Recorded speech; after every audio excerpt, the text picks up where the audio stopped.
नमस्कार प्रिय दर्शकों, कैसे हो। उम्मीद करता हूँ कि आप सब अच्छे होंगे। एक बार फिर से हमारे YouTube चैनल पर आपका स्वागत है। तो प्रिय दर्शकों, आज की वीडियो बहुत ही खास है।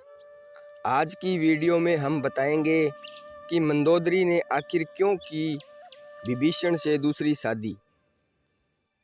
तो प्रिय दर्शकों, वीडियो के अंत तक बने रहना और हमारे YouTube चैनल को सब्सक्राइब कर लेना और बेल आइकन दबा लेना ताकि आगे की वीडियो आप तक पहुंच सके। रामायण का नाम आते ही हमें भगवान राम याद आते हैं, माता सीता याद आती है, बजरंग बली हनुमान भी याद आते हैं, रावण भी याद आता है। रावण के बिना रामायण अधूरी है, लेकिन एक ऐसा पात्र भी है जिसको सब भूल जाते हैं, वो है रावण की पत्नी मंदोदरी। मंदोदरी को जब भी कोई याद करता है तो यही सोचता होगा कि वो रावण की पत्नी, लंका की पटरानी, और जिस तरीके से वो लंका का दर्पण हमारे सामने आता है, सबके दिमाग में यही चलता होगा कि मंदोदरी तो बड़े ऐशो आराम से रहती होगी। मंदोदरी आखिर कौन थी, कहाँ से आई, विभीषण से शादी हुई थी? क्या आप ये कहानी जानते हैं? अगर नहीं जानते हैं तो हम आपको आज बताएंगे इसकी वजह से मंदोदरी ने विभीषण से शादी की और रावण ने किस तरीके से मंदोदरी को हत्याया। मंदोदरी नाम जैसे ही आता है, हमारे जहां में एक ऐसी तस्वीर उभर आती है जिसके चरणों में दुनिया के हर ऐशो आराम थे। एक अप्सरा की पुत्री जो अत्यधिक खूबसूरत और आकर्षक, एक समर्पित रानी जो असुर सम्राट रावण की पत्नी है।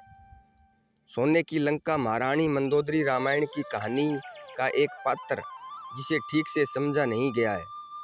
उनकी पहचान हमेशा लंकापति रावण की पत्नी तक सीमित रह गई और रावण की मृत्यु के बाद उनका अध्याय जैसे समाप्त ही हो गया। मंदोदरी का जन्म और उसके परिवार के बारे में हम आपको बताते हैं। हिंदू पुराणों में एक कहानी दर्ज है जिसके अनुसार मथुरा नाम की एक राक्षसी कैलाश पर्वत पर गई। कैलाश पर्वत पर भगवान शिव धनु रवाए बैठे थे। उन्होंने राख से अपने आप को लपेट रखा था। माता पार्वती जी वहां पर नहीं थी। इस अवसर का फायदा उठाकर मथुरा राक्षसी उनकी तरह आकर्षित हो गई और भगवान शिव को अपनी ओर आकर्षित करने के लिए कई तरीके अपनाए। उनके सामने नृत्य किया, उनको रिझाने का प्रयास करने लगी। उसी समय पर पार्वती वहां पर आ गई और माता पार्वती ने देखा कि मथुरा नाम की राक्षसी भगवान शिव को रिझाने के लिए नृत्य कर रही है और उनका ध्यान भंग कर रही है और भगवान शिव के शरीर की भस्म को अपने शरीर पर मल रखी है।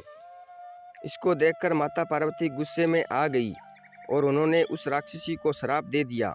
श्राप में उन्होंने उसे मेंढक बन जाने और 12 साल तक वहीं एक कुएं में रहे। यह सुनने के बाद उस राक्षसी को होश आया। उसने माता पार्वती से माफी मांगी।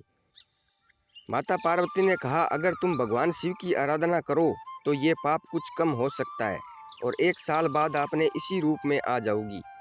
मथुरा राक्षसी ने 12 साल तक तप करना शुरू कर दिया। मथुरा राक्षसी मंदोदरी कैसे बनी?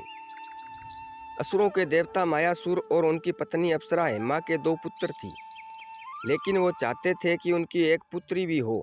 इसी इच्छा को पूर्ण करने के लिए दोनों ने कठोर तपस्या करनी शुरू कर दी ताकि भगवान उनसे प्रसन्न होकर उन्हें एक पुत्री दे दे। उसी बीच मथुरा की एक कठोर तपस्या के 12 साल भी पूर्ण हो गए। जैसे ही मथुरा के 12 साल पूर्ण हुए, वो अपने वास्तविक रूप में आ गई और उसी कुएं से रोने की आवाज़ आनी शुरू हो गई। इसी कुएं के किनारे असुरों के देवता मायासुर और उनकी पत्नी तपस्या कर रही थी। जब मथुरा के रोने की आवाज़ उनके कानों में पड़ी तो उन्होंने मथुरा को कुएं से बाहर निकाला और उसे अपनी बेटी के रूप में स्वीकार कर लिया और उसका नाम मंदोदरी रख दिया। इस प्रकार मथुरा ही मंदोदरी बन गई। रावण और मंदोदरी की शादी। रावण जो कि लंकापति थे, वह असुरों के राजा मायासुर से मिलने गए। वहां पर उन्होंने उनकी पुत्री मंदोदरी को देखा और उस पर मोहित हो गए। अपने विवाह का प्रस्ताव मायासुर के समक्ष रखा, लेकिन मायासुर ने मना कर दिया। रावण जो बहुत बलशाली था, उसने उनको युद्ध के लिए ललकार दिया और बलपूर्वक मंदोदरी से शादी कर ली। जबरन शादी में मंदोदरी की भी हाँ रही, क्योंकि वो जानती थी कि राक्षस राज रावण अपने कर्मों की वजह से विनाश की ओर बढ़ रहा है। लेकिन फिर भी उनके माता पिता और प्रजा को बचाने के लिए मंदोदरी ने रावण से शादी कर ली। रावण से शादी के बाद जब वो लंका पहुंची तो वहां पर भी उन्होंने भगवान राम और सीता के अपहरण पर रावण को बहुत समझाया कि वो माता सीता को भगवान श्री राम के हवाले कर दे, लेकिन रावण नहीं माना। मंदोदरी के 3 पुत्र थे, मेघनाथ, अधिपाद और अक्षय। अक्षय को हनुमान जी अशोक वाटिका में ही मार दिया। मेघनाथ भी मृत्यु को प्राप्त हुए, अधिपाद भी मृत्यु को प्राप्त हुए। लेकिन रावण जब आखिर बार भगवान राम से लड़ने के लिए गया तो मंदोदरी ने यह कामना की कि वो जिंदा वापस आए और फिर उससे उसे समझाया कि माता सीता को वो भगवान राम के हवाले कर दे, लेकिन रावण नहीं माना और वह मृत्यु को प्राप्त हो गया। ऐसे हुआ मंदोदरी का विभीषण से दूसरा विवाह। रावण की मृत्यु के पश्चात मंदोदरी खुद उस स्थान पर गई जहाँ रावण का वध हुआ था। रावण के शव के पास वहां पहुंची तो वहां लंका और लंका के लोगों को देखा। सभी और रुदन देखकर वह बहुत दुखी हुई और वहीं पर उन्होंने भगवान राम का अलौकिक रूप भी देखा।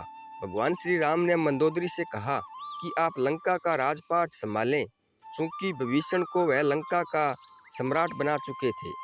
इसलिए उन्होंने अनुरोध किया कि वो विभीषण से शादी कर ले, लेकिन मंदोदरी ने यह फैसला तुरंत नहीं माना। वो वापस लंका में आई और अपने आप को उन्होंने एक कमरे में बंद कर लिया। बहुत दिनों तक उसी भवन में रही, यहाँ तक कि उन्होंने न किसी से बात की न किसी से मिली। उसके कुछ दिनों बाद उन्होंने फैसला लिया कि वो बाहर आएगी और विभीषण से शादी करेगी, और बाहर आने के बाद उन्होंने विभीषण से दूसरी शादी कर ली और लंका को सही दिशा में ले जाने के लिए विभीषण के साथ मिलकर आगे काम किया। तो प्रिय दर्शकों, आज की वीडियो कैसी लगी? उम्मीद करता हूँ कि आपको अच्छी लगी होगी। तो मिलते हैं अगली वीडियो में, तब तक अपना ख्याल रखना। जय श्री कृष्णा, धन्यवाद।